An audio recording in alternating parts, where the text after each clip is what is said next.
빌닷은 보응의 원리를 따라 욥을 악인으로 단정짓고 욥을 향하여 강한 비난의 말을 하고 있습니다. 2절이죠. 너희가 어느 때 가서 말의 끝을 맺겠느냐? 언제 말을 그만두고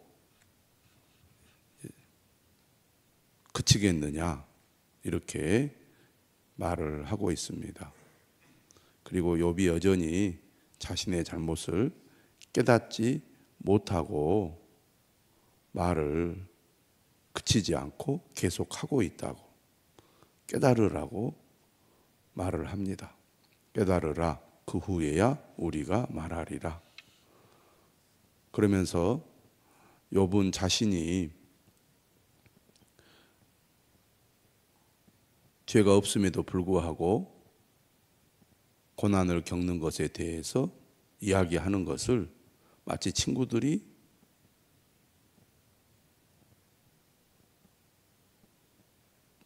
짐승인 것처럼 또 잘못된 것처럼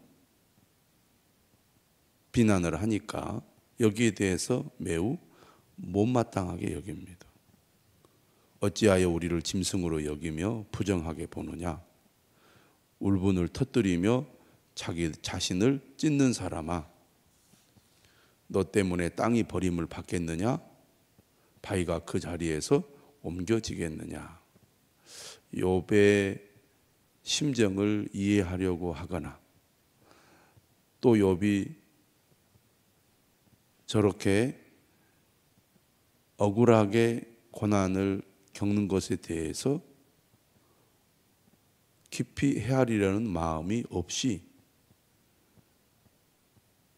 보응의 원리에 따라 욥을 단정짓고 욥이 자신의 잘못을 인정하지 않고 저렇게 계속해서 억울함을 호소하고 또 욥을 향하여 잘못을 지적하는 친구들에 대해서 반발하면서 계속 주장하는 것을 도저히 이해하지 못하고 있습니다. 상대방에 대해서 어떤 결론을 내리고 단정 지은 다음에 그에게 어떤 이야기를 하면 상대방이 어떤 소리를 해도 잘 이해가 안 되고 받아들여지지 않고 상대방이 잘못된 것처럼 보일 수밖에 없는 것 같습니다. 수아 사람 빌닷도 욥이 하는 말이나 행동을 이해하지 못하고 있습니다. 받아들이지 못하고 있죠. 오직 잘못된 것으로만 여기고 있습니다. 그래서 오늘 빌닷은 욥을 가리켜서 악인이라고까지 단정을 짓고 있죠.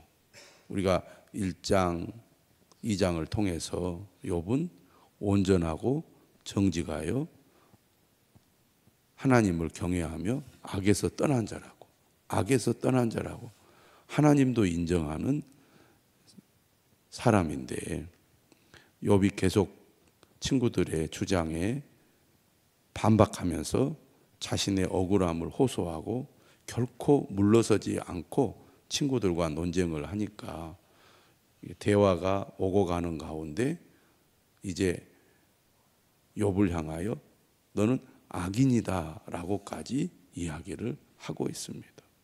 인정을 안 하니까 더 말이 세지는 것이죠. 항상 자기 입장에서 상대방을 바라보고 상대방의 입장에서 바라보려는 마음을 전혀 갖지 못하다 보니까 이제 더 극단적으로 상대방을 규정을 짓고 있습니다. 오늘 본문 5절 이하의 말씀은 매일 성경에도 있듯이 악인의 운명에 대해서 말씀을 합니다. 규범적 지혜에 근거하여 악인이 어떻게 될 것인지 대해서 말씀을 하고 있는 내용이죠. 악인의 빛은 꺼지고 그의 불꽃은 빛나지 않을 것이요. 현실 속에서 악인이 잘되고 번성하고 마치 밝은 빛이 비치듯이 악인이 계획하고 의도한 것이 잘 되는 것 같아도 결국에 악인의 빛은 꺼지고 말고 그의 불꽃은 빛나지 않게 될 거라는 겁니다.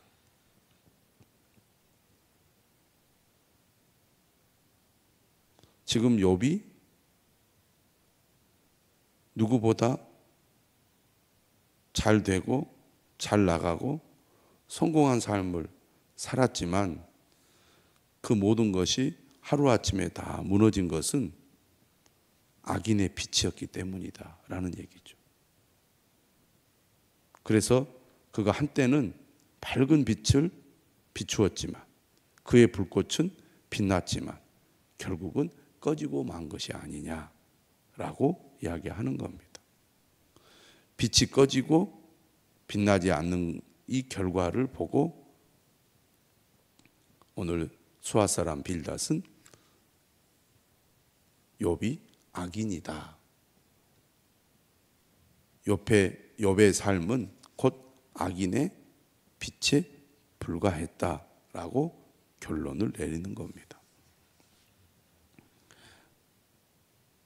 그의 장막 안의 빛은 어두워지고 그 위에 등불은 꺼질 것이요. 악인은 아무리 그가 성공하고 또 많은 것을 이룬다 할지라도 결국은 모든 것을 잃고 망하게 된다는 얘기죠. 악인은 이 세상에서 한순간 또 어느 기간 동안 잘 되고 성공할지 모르지만 결국 하나님의 심판을 받아 망하게 될 거라는 것입니다. 이것은 구약 성경을 통해서 하나님께서 말씀하신 것이고 또 오랜 삶의 경험을 통해서 깨달은 지혜자들의 결론이기도 하죠. 악인은 절대 잘 될 수 없고 악인은 결국 망한다. 하나님의 심판을 받게 된다. 그런 결론이죠. 그의 활기찬 걸음이 피곤하여지고 잘 될 때는 얼마나 그 걸음이 활기차겠습니까? 그가 하는 모든 일들이 얼마나 잘 되겠습니까? 그러다 보니까 걸음이 활기찰 수밖에 없겠죠. 또 악인들이 그 악을 꾀하는 그 모든 시도들이 얼마나 또 치밀하고 또 심지어 아주 지혜롭겠습니까? 악인이 잘 되는 것이 그저 가만히 있다고 잘 되는 게 아니죠. 악인도 나름대로 열심히 부지런히 일해야 되고 온갖 지혜를 모아서 일을 잘 이루려고 힘을 쏟아야 좋은 결과를 얻을 수 있습니다. 악인들도 나름대로 성공하기 위하여 사업에 성공하기 위하여 애를 쓰고 노력을 한다는 것입니다. 몸으로도 열심히 일을 하고 머리로도 열심히 노력을 하는 거죠. 세상에 저절로 잘 되는 것이 어디 있겠습니까?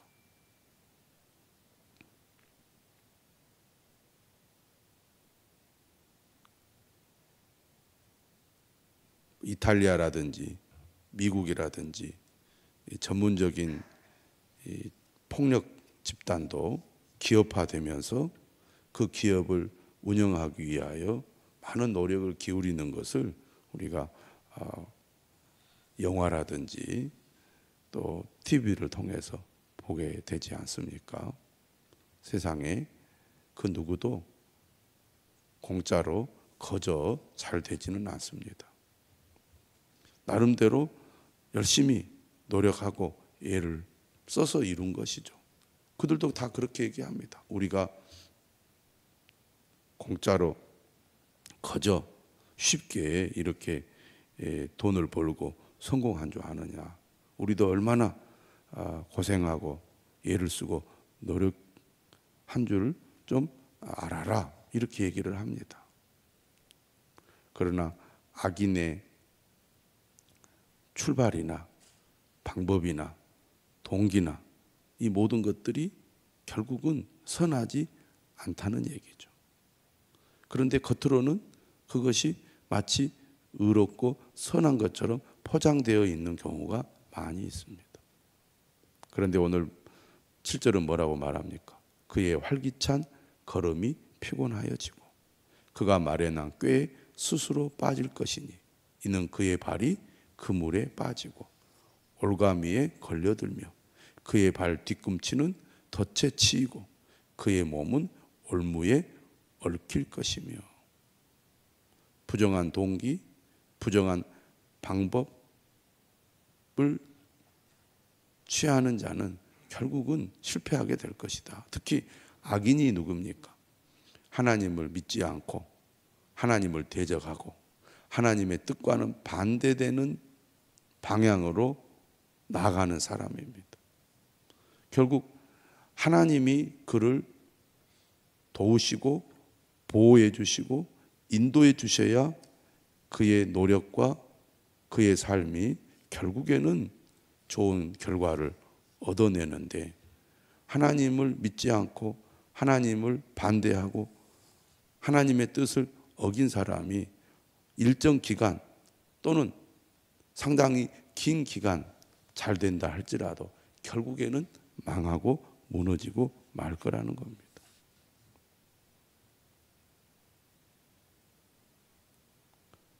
잘 될 때는 모든 것이 마치 톱니바퀴가 돌아가듯이 잘 굴러갑니다.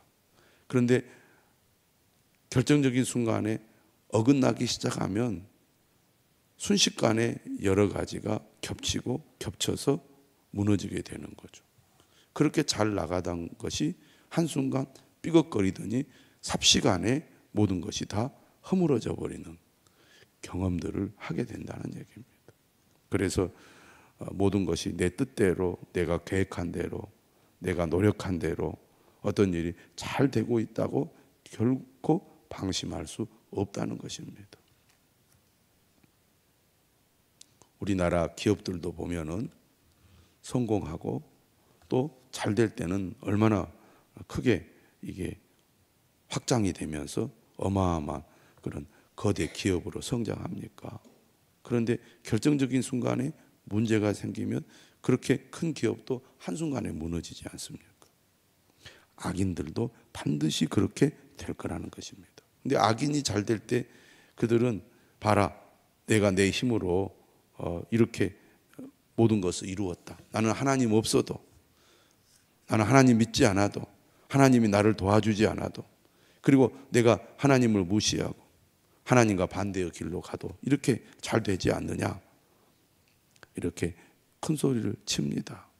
그런데 모든 것을 잃고 나서야 하나님 없는 삶, 하나님을 대적하는 삶, 하나님의 뜻을 어기는 삶이 결코 옳지 않다는 것을 깨닫게 될 거라는 얘기죠. 그래서 11절도 말합니다. 무서운 것이 사방에서 그를 놀라게 하고 그 뒤를 쫓아갈 것이며. 이렇게 되면은 정말 궁지로 이제 몰리게 되는 거죠. 여유가 있던 삶이 여유가 전혀 없고 사방이 다 자신을 공격하고 넘어뜨리려는 그런 환경으로 바뀌는 것입니다. 그의 힘은 기근으로 말미암아 쇠하고 그 곁에는 재앙이 기다릴 것이며.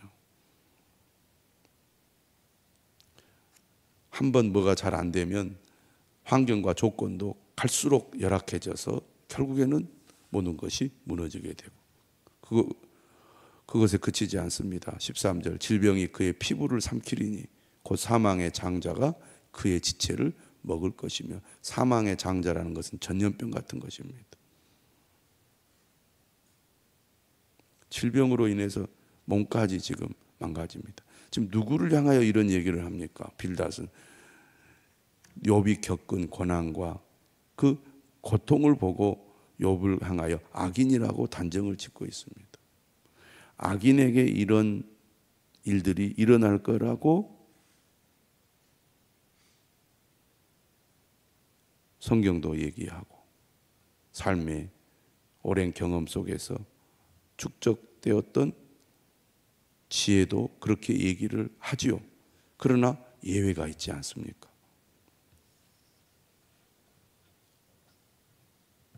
악인이 끝까지 안 망하는 경우도 세상에서는 보게 되고요.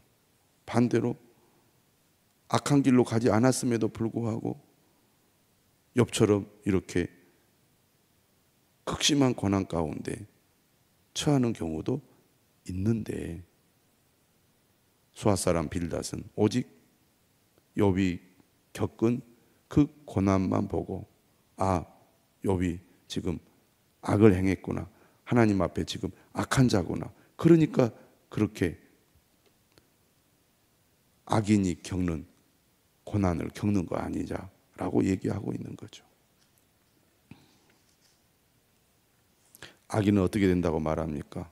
14절, 그가 의지하던 것들이 장막에서 뽑히며 그는 공포의 왕에게로 잡혀가고 그에게 속하지 않은 자가 그의 장막에 거하리니 유황이 그의 초소에 뿌려질 것이며 밑으로 그의 뿌리가 마르고 위로는 그의 가지가 시들 것이며 그를 기념함이 땅에서 사라지고 거리에서는 그의 이름이 전해지지 않을 것이며, 성공하면 이름이 사람들에게 알려지고 사람들로부터 높임을 받지만 망하고 나면 한순간에 다 사라집니다. 인기 있는 사람들이 인기가 있을 때는 사람들로부터 늘 칭송을 받지만 그가 망하고 무너지면 사람들의 기억에서 사라지고 마는 것이죠. 세상에서 누리는 모든 것들이 이처럼 한순간이라는 것입니다. 그는 광명으로부터 흑암으로 쫓겨 들어가며 세상에서 쫓겨날 것이며 그는 그의 백성 가운데 후손도 없고 후회도 없을 것이며 그가 거하던 곳에는 남은 자가 한 사람도 없을 것이라. 악인은 결국 망하는데 완전히 망하게 될 거라는 것. 그의 운명에 서쪽에서 오는 자와 동쪽에서 오는 자가 깜짝 놀라리라. 참으로 불의한 집이 이러하고 하나님을 알지 못하는 자의 처소도 이러하니라.